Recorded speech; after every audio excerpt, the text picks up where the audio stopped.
Redline Logbook here for Danmachi Hestia Familia Part 17. And we're starting off where we left off with Bel rejecting Seer. After the two parted ways, Bel just wandered around until eventually he made it back to the Hostess of Fertility. What he found there was basically everyone from the tavern who fought against the Freya Familia so him and Seer could escape, while the fake Seer were currently having all of their wounds treated. Eyes, who was also helping, was there as well, but she was perfectly okay. When she saw Bel and she saw how distraught he was, she actually tried to figure out what's wrong with him, and when she reached out, he slapped her hand away, which surprised the both of them. One, it surprised Eyes because Bel's never rejected her. Even during the Zeno incident, the two weren't actually trying to push each other away, they were just on opposite sides of an ideal. And the reason why Bel slapped Ai's hand away is because he feels so sick by the fact that he rejected Seer that it feels wrong that he should be comforted by the one he loves. He rejected love, so he doesn't feel like he deserves it. Hestia is also standing there and sees this and realizes the situation that Bel is in, and while not a fan of Bel and Ai's being together, she also understands that this is Bel's true love. And so she decides to intervene so Bel doesn't cause unnecessary damage between the two of them. Not that this damage would be that severe if Bel just explained himself to Eyes, which he could easily do. It's just that right now he just needs to just be alone. And so Hestia does that for him, where she just takes him home to finish processing everything he just went through with Seer. The following day, and the final day of the festival, Bel then goes to the beloved mistress to see how everyone is doing, including Seer. Chloe and the others are currently recovering. Ryu's injuries weren't too bad, so she's able to move around, and Seer just didn't come home last night. So Ryu assumes that what happened is that the Freya Familia might have gotten Seer. Bel's then able to explain to her that that was a fake Seer, and there was this whole thing involving the Freya Familia that doesn't really concern the real Seer. This confuses Ryu even more because then why would the real Seer just not show up the next day for work? And Bel then reveals Seer confessed to him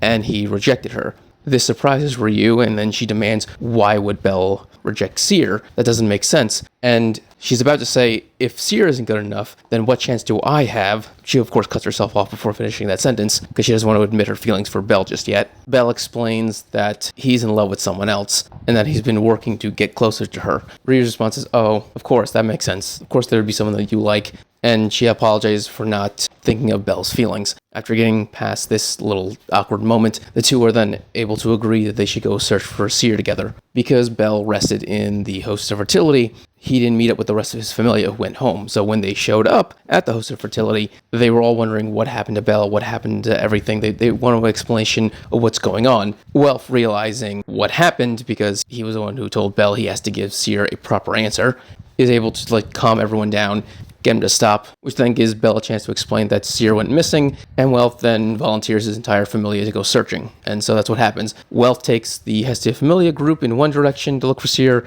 and Bel and Ryu goes in the other. Hestia, on the other hand, she has other plans, because she is now fully convinced that Freya is going after Bel. Hestia has had her suspicions about Freya wanting Bel for a long time now, because what happened with the Silverback at Monsterphilia, the Minotaur showing up on the 9th floor, and the complete annihilation of the Ishtar Familia, even sending her back to the heavens. All of that was something that Hestia has been keeping her eye on for a while now, and she's always suspected Freya. The problem is, Freya's personality has always been, if I want someone, I take them immediately. And so the fact that Freya has been holding off this whole time made Hestia second-guess her instincts. But Hestia then realizes, after seeing Seer for the first time and realizing she's some kind of amalgamation of human and god, she realizes, what if Freya hasn't been holding back? What if she's been next to Bel this whole time? And if she was next to him this whole time, then that would explain why she hasn't gone in and just taken him already. Which means Freya has become a major threat to Hestia at this point.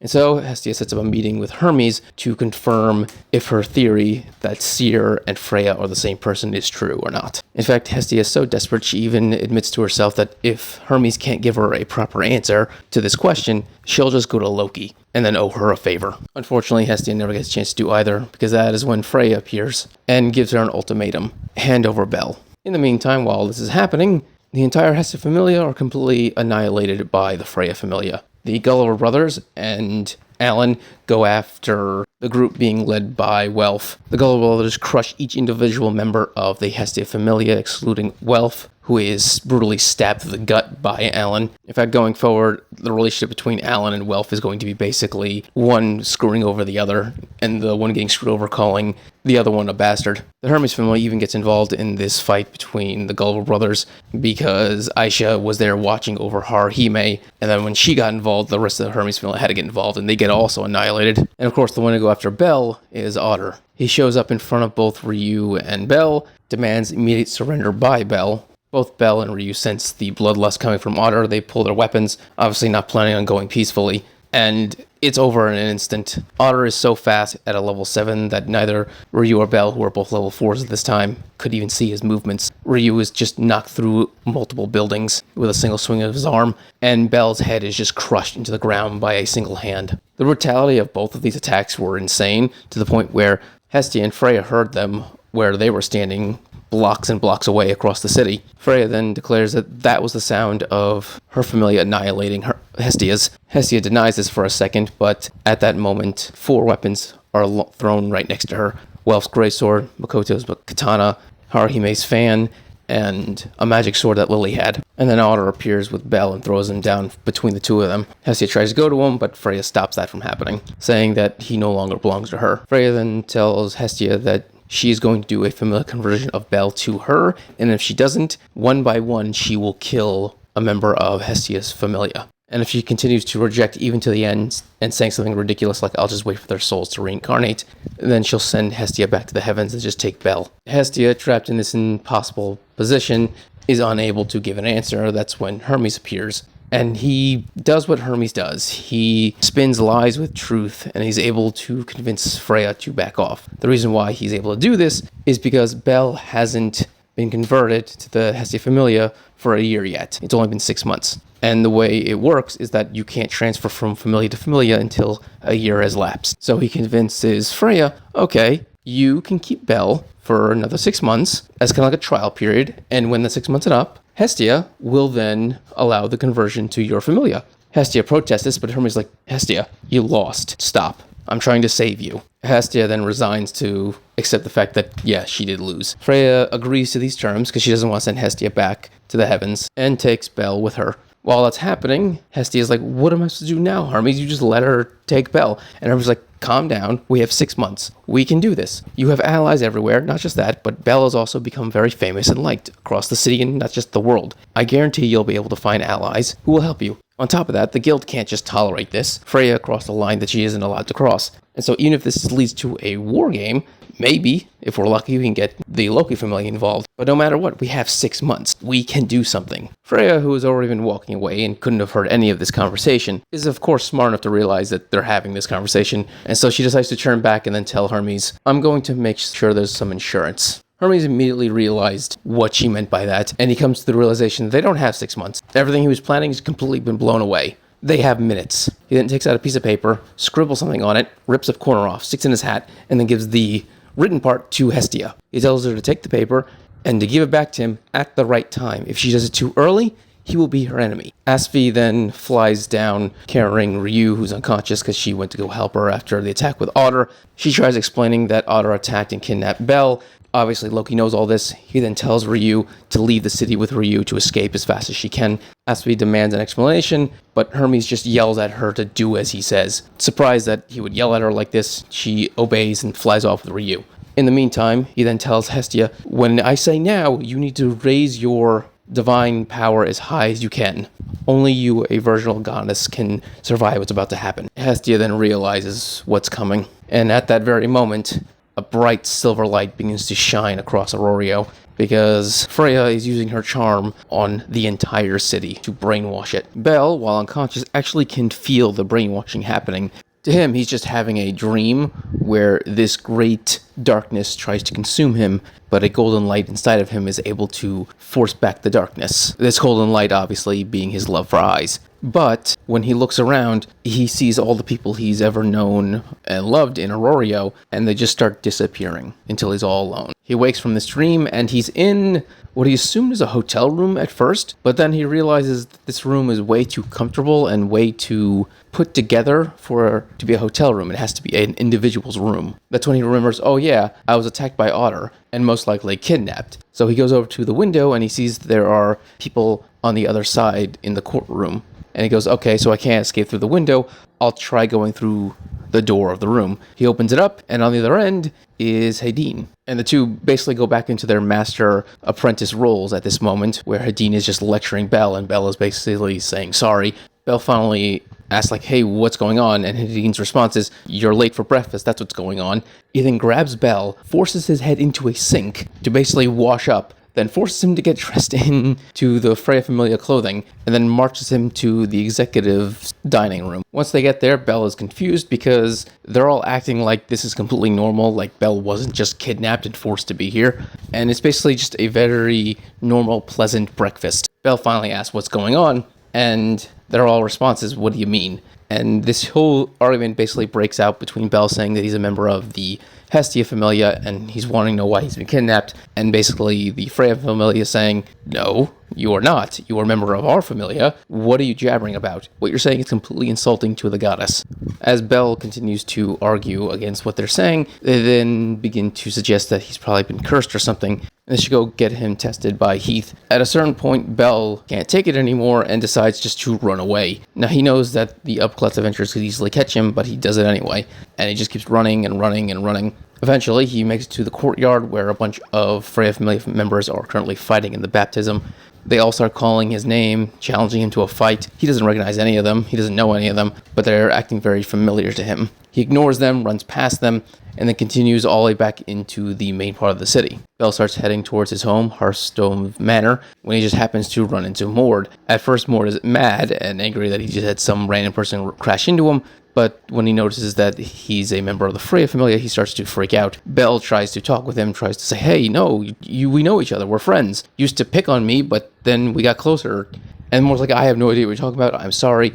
He tries to bribe Belle with money, basically whatever he can to just prevent starting a fight with the Freya Familia. This then gets the attention of Ina, who is currently cleaning up with the rest of the guild from the festival. She walks over to see what's going on, and then Belle's like, Miss Ina, you know who I am, right? And Ina's response is, of course I do. You're Rabbit's Foot from the Freya Familia. And Belle starts to feel his heart just begin to break more and more. He tries to talk with her, tries to get her to understand that no, he's from the Hestia Familia, and he's actually under her care as his advisor. And Ina's response is, no, the Freya Familia doesn't use the advisor system, and Belle's doing everything he can, but it's not getting through to her. She has no idea who Belle is. On his way to Hearthstone Manor, he also runs into Takumuchi Familia and the Miyok Familia. Both times, no one recognizes him, and once again, each encounter, his heart begins to break more and more and more. The last person he runs into before finally making it to the Hestia Familia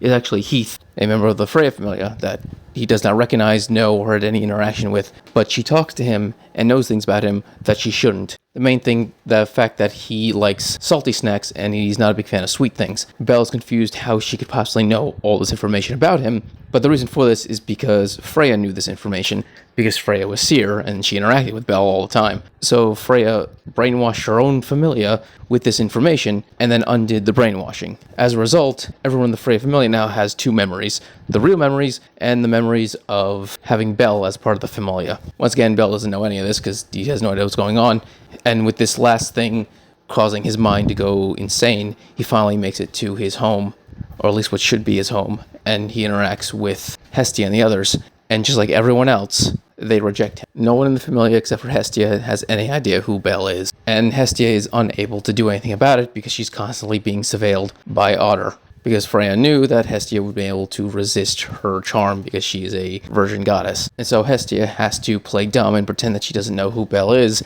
long enough for the plan that Hermes set in motion before he got brainwashed. But that means finally shattering the slowly breaking heart of Belle Cornell to the point where he literally just collapses as they walk past him, resulting in Belle having to literally be dragged back by Alan to the Freya Familia infirmary, where he is then being examined by Heath. She examines him and declares that this is a curse. Someone put in false memories inside of Bel to make him believe that he's a member of the Hestia Familia. Bel tries to argue and deny all of this, but the problem is that the whole world literally does not remember him. And so Heath is able to, with a smile on her face, slowly just slap down any argument Bel has. The executives then demand, well, then just erase the curse so we can get it over with. And Heath's response is, well, I'm not really an expert at curse. We would have to get our mid from the Deus Ex Familia to handle it. And everyone's like, I don't know them a favor, but whatever, just get it over with so we don't have to deal with this anymore. Heath then tries to take Bel's hand to take him to the Deus Ex Familia to have this curse, in quotation marks, erased, but Bel rejects her completely, refusing to believe that he's been cursed, refusing to accept the idea that he's just going to have all the people he's ever cared about and remember just erased forever.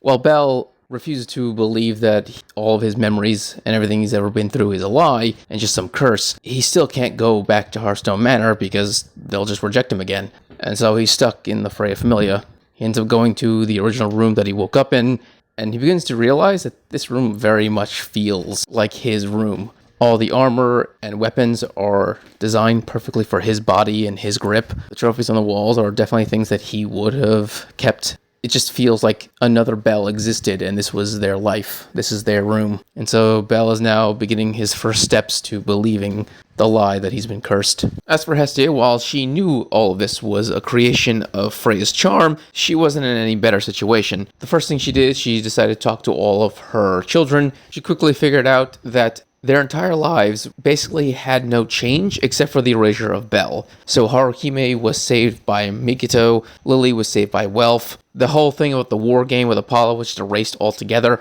It was like a fill-in-the-blank kind of situation, even though if you actually took the time to think about what they were saying, you would realize that there were clear giant holes in it. But that was the whole point of the charm, is that it made you not be able to look at those holes. The next thing she did, she decided to test Hermes, wanted to see if other gods were unaffected. And no, he was affected like everyone else. Whenever Hestia brought up Bel, Hermes, like everyone else, considered him to be a member of the Freya Familia. She realized that this was not the time to give him the note, and even worse than that, he was beginning to become suspicious, as in the charm was beginning to become suspicious of Hestia's prying, and so she decided to just leave it from there. As she was walking away, she actually ended up seeing eyes by the corner of her eye, and she followed her. She followed her all the way to the wall where her and Bel would train together. Hestia then began to feel some hope at this, so she asked Eyes, why are you here? And Eyes, in a fractured thought, said, I feel like I should be here with someone. I just don't know who or what. And she just couldn't really understand what she was feeling at that moment. This was great news, but when Hestia looked into Eyes' eyes, she saw the gleam of silver, the gleam of Freya's charm, and she realized it was hopeless. She then asked Eyes if she knew who Bel Cornell was. Eyes did, because obviously he'd be famous. Even though she doesn't remember training with him, she does know he's the record holder. I mean, he broke her record after all. Hestia then had Eyes promise to stay away from him. Hestia didn't understand why, but she listened to Goddess Hestia. Night of the first day in the Freya Familia, Bel is summoned to Freya's chambers. He's led there by Hedin. Bel awkwardly still considers Hedin his master. At the same time, he's still convinced he's been kidnapped and being tricked somehow. So he doesn't know if he should trust Hedin or not. But he does ask Hedin, what happened to Seer? Where is she? And Hedin's response is, I've never heard of her. After entering Freya's bedroom, Bel quickly realizes that this is a different Freya than he's ever seen before. Whenever he's seen Freya, she feels very cold and calculating, but this one seems very warm and kind and gentle. She's very understanding of the situation Bel's in. She empathizes with him about the fact that he has a different set of memories than everyone else, that he believes something that she believes is fake, and she's basically trying to slowly guide Bel in the right direction. Bel then asks if she could do a status update. The reason for this is because only his goddess Hestia, would be able to do that. Freya agrees, she does the status update, and it works. Bel's stats do actually get increased, which means Freya technically is his goddess. He then runs to a mirror to look at his back, and on it isn't the hearth. Instead, it is the symbol of the goddess of beauty. It is the Freya Familia status. And so seeing this is another massive weight crushing down on Bel. But then Freya is even more kind, even more caring. She wraps herself around him and then tries to comfort him. basically telling him it's completely alright and that he's going to be okay. Freya then asks Belle, going forward, at the end of each day, he could come to her chambers and then tell her a story of this Belle that she doesn't know, this Belle of the Hestia Familia. Belle is confused why she would want to know this, but she tells a convincing lie that she wants to get to know Belle all over again. In reality, she wants to create a situation where she is the only place of comfort for Belle. And so, he agrees to this. But she also says, going forward, you also have to take part in the baptism, because I need you to get stronger, because we're going to go into the dungeon. Belle also agrees to this. Not like he has a choice. He has nowhere else to go but the Freya Familia. And so his second day in the Freya Familia, he starts off in the baptism, where he just starts fighting literally everyone. Belle quickly realizes that everyone in the Freya Familia, because of this battling constantly, and also the fact they also go into the dungeon for training, they are the top tiers of any level they're in. Level 1, level 2, level 3, level 4, doesn't matter.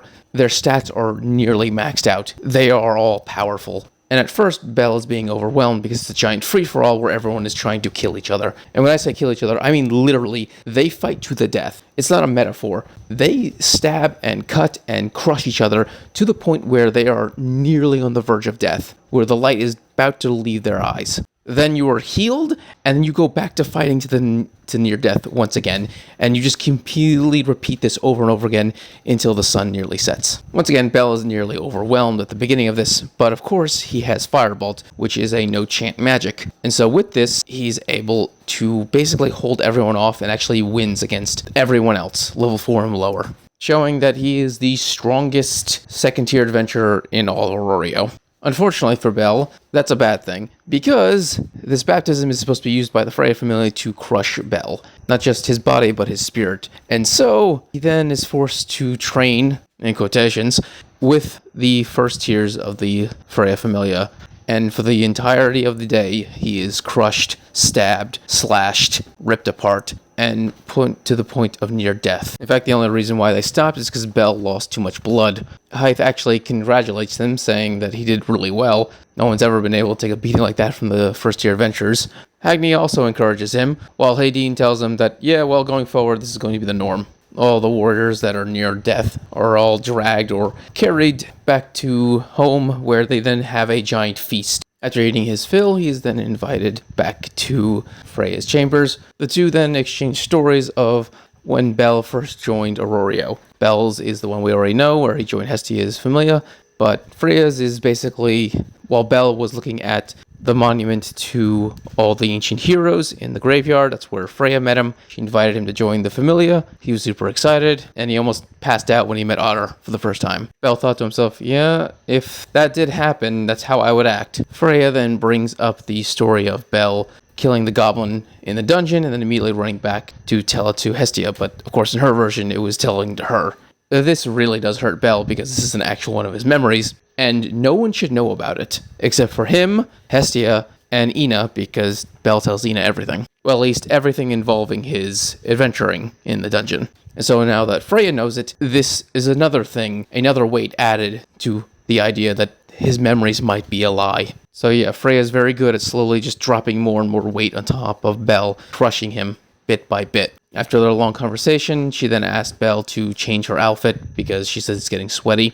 This leads to a very awkward position where Belle accidentally touches Freya while trying to unbutton the back of her dress, and Freya reacts in a very feminine way, and then Belle immediately says, "I'm sorry," and just runs out of the room. On this same day, Hestia decided to go see Oranos, believing that if he was inside of his altar, then he was probably protected from Freya's charm. And he was right. Unfortunately, he couldn't do anything to help her. When Hestia started to bring up the fact that Hermes had a plan, Oranos then immediately shut her down, saying, Fels has been affected. He's under Hestia's charm, and if you try anything, you will be stopped. Hestia then tries to negotiate with Oranos, asking him, why don't you just send Freya back? She had to have broken a taboo. And Oranos' response is, no, she didn't. Her charm is just a part of who she is. It's no different than Hephaestus' ability to smith or Soma's ability to make wine. It's just a natural part of her. She didn't use Arcanum. She has broken no rules. Hestia then accuses Oranos of doing one of his little tests for Belle, and Oranos' response is, Hestia, do you not understand what Freya did? Freya has been in the mortal world for centuries, and she has kept a certain rule where she would not use her charm to mess with the mortal realm. but she did, just to get her hands on one man. So if Freya is willing to break the one rule she gave herself just to get her hands on Bel, that means her obsession is beyond anything that any of them can comprehend. And that's when Hestia finally understood what Hermes was trying to warn her about right before everyone was charmed. He then tells her to go, but before doing that, he gives an order to Fels. He orders Fels to tell the Hermes Familia to handle the firewood this year. Hestia then realized they have a way to win, because Fels did not react in a negative way to that order. Freya was not a part of the Olympian gods, which means she doesn't know about Hestia's temple, which means her puppets don't know about it, which means they wouldn't alert her about it. And Aranos just showed that to Hestia, which means the plan that Hermes came up with can work. And now Hestia knows it can. She just has to wait a little bit longer, and Bel just has to hold out. And I feel like this is the perfect place to stop, so if you enjoy this video, subscribe, give it a thumbs up so you enjoy more Danmachi and other anime things. Thank you, and have a great day.